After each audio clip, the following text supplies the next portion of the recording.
Bonsoir, je vais faire une vidéo, on va parler de les croyances des témoins de Jéhovah par rapport aux prophéties. Euh, j'ai fait une recherche, je suis allé sur jw.org et c'est très clairement expliqué. C'est comment que on arrive au conte de 1914.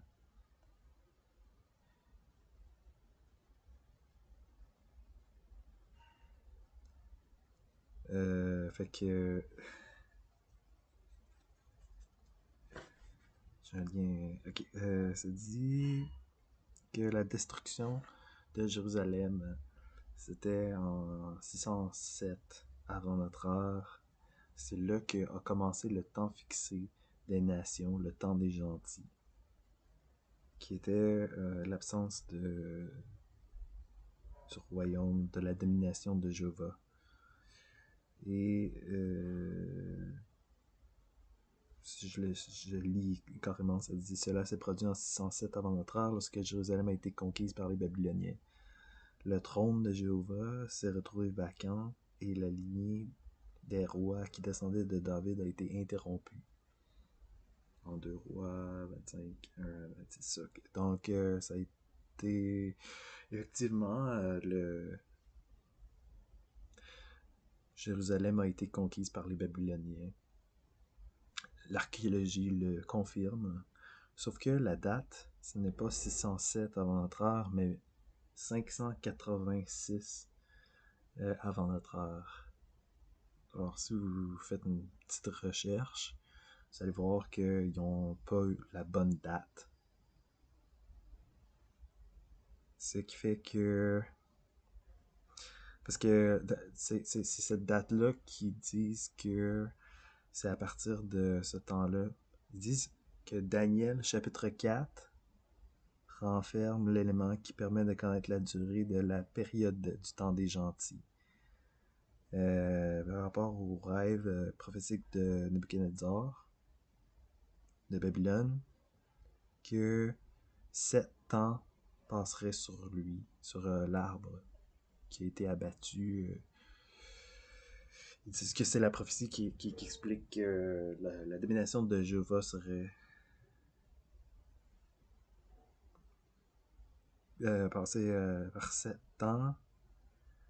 L'interruption,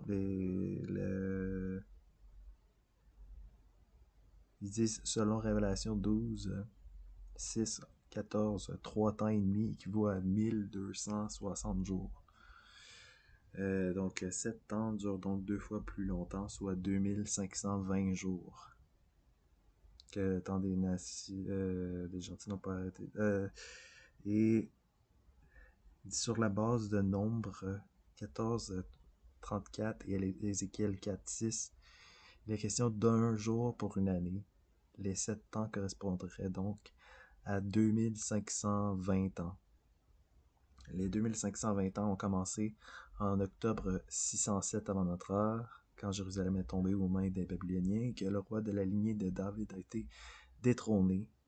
Ils se sont donc terminés en octobre 1914. Le temps fixé des nations ont pris fin à ce moment-là et Jésus, Christ a été installé comme roi céleste de Dieu. Conformément à la prédiction de Jésus, sa présence en qualité de roi céleste a marqué des événements mondiaux saisissants, guerre, famine, tremblement de terre, peste. Dans Matthieu 24, 3, 8 et Luc 21, 11.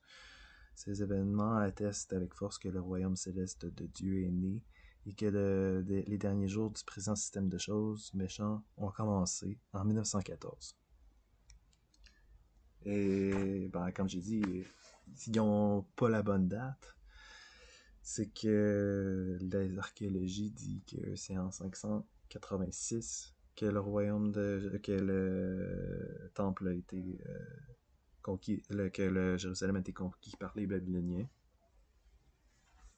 Alors, ce qui est intéressant, c'est que j'ai fait des recherches sur la Bible et ce que l'archéologie dit de la Bible, c'est que beaucoup de personnages n'ont jamais existé.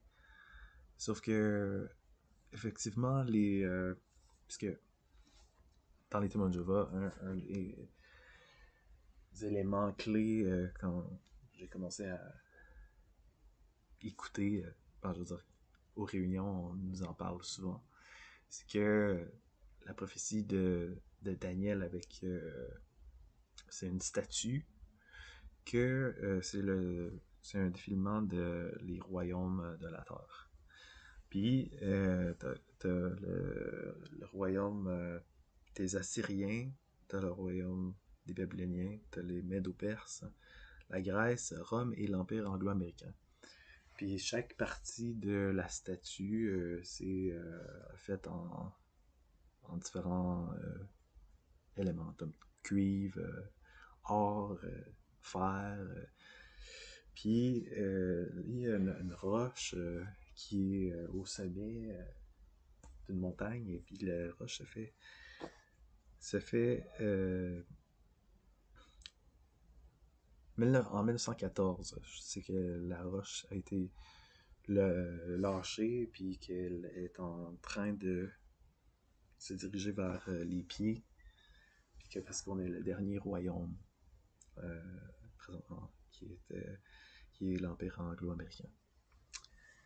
Sauf que, ben, effectivement, c'est historiquement, c'est vraiment comme ça que ça s'est passé, qu'il y a eu cette suite de royaumes. Ça a commencé, si on parle pas des Égyptiens, les Sumériens qui ont commencé les premières civilisations. Les Assyriens sont dans les premiers qui ont comme créé un empire, qui ont conquis un grand territoire. Les Babyloniens, ensuite, les, le nom des rois sont effectivement historiques. Donc, Sennacherib, c'est un roi qui existait. Belshazzar, Nebuchadnezzar, c'est tous des rois qui ont existé. Cyrus le Grand, dans l'Empire médo-perse, il a aussi existé. Alexandre le Grand, avec la Grèce, la Rome, Jules César, Hérode, c'est quelqu'un d'historique. Donc, il y a certains éléments qui sont vraiment historiques dans la Bible. L'archéologie le confirme qu'effectivement, il y a eu des invasions, il y a eu des empires avec des rois, mais les personnages qu'on entend parler comme Moïse, Noé, Josué, etc. Ces personnages de la Bible ne sont pas historiques. Il n'y a pas de preuves. On ne peut pas confirmer leur existence, même quand on parle de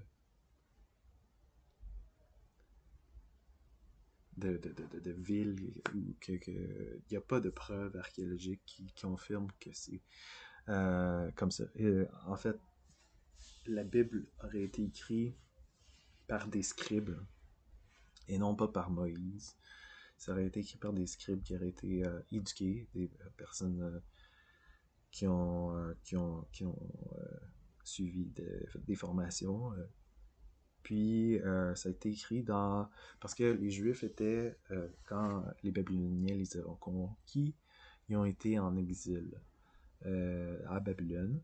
Et c'est dans ce contexte-là que les scribes, les personnes plus éduquées qui étaient en exil ont composé la Bible, qui ont composé les premiers livres de la Bible, comme une espèce d'idéal pour dire que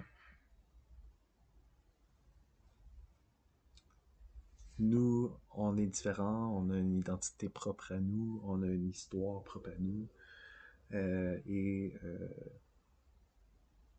il y a une prophétie, il y a des prophéties qui annoncent que il va y avoir un Messie qui va venir nous délivrer.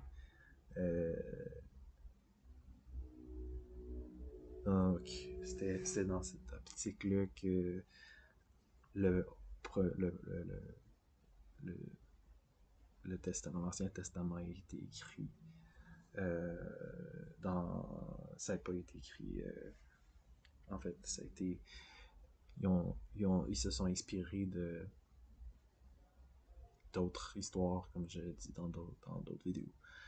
Fait que, fait que c'est juste pour dire que des fois, pour moi, c'était comme impressionnant. T'es comme, ah ouais, il y a vraiment des prophéties dans la Bible qui s'appliquent à aujourd'hui pour confirmer que on vit dans bel et bien les derniers jours, que l'intervention divine il y a des prophéties qui s'accomplissent même présentement. Euh, non. Faut pas se tromper puis de penser que juste parce que c'est écrit par les Twin ou la Watchtower, ça veut pas dire que c'est vrai. Euh, et c'est à faire attention. Si tu as une honnêteté intellectuelle, une intégrité intellectuelle, que tu veux vraiment savoir la vérité des choses, euh, tu peux faire des recherches en dehors des publications des témoins de Jéhovah pour voir qu'est-ce que les archéologues disent. C'est pas n'importe quoi, c'est des personnes qui ont fait beaucoup d'études, qui ont été en personne sur les lieux, qui ont vu les musées, qui ont vu les découvertes archéologiques, qui ont été même dans les sites archéologiques. Donc, c'est des personnes qui ont vraiment une expertise. Et, euh, et ben voilà, il n'y a pas d'application moderne pour les prophéties de Daniel.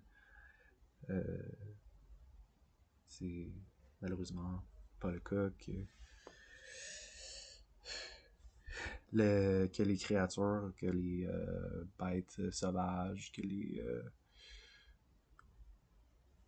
on essayait de faire comme une espèce de quelque chose de spécial avec les témoins de Jéhovah pour dire que oh wow, t'as les 4 cavaliers de l'Apocalypse, t'as les créatures, ça c'est toutes des ils ont toutes des significations, ils ont les cornes, ça veut dire les 4 rois qui ont suivi Alexandre le Grand, puis ça nous amène au royaume du Nord, que ça serait on pourrait interpréter que peut-être que c'est la Chine aujourd'hui ou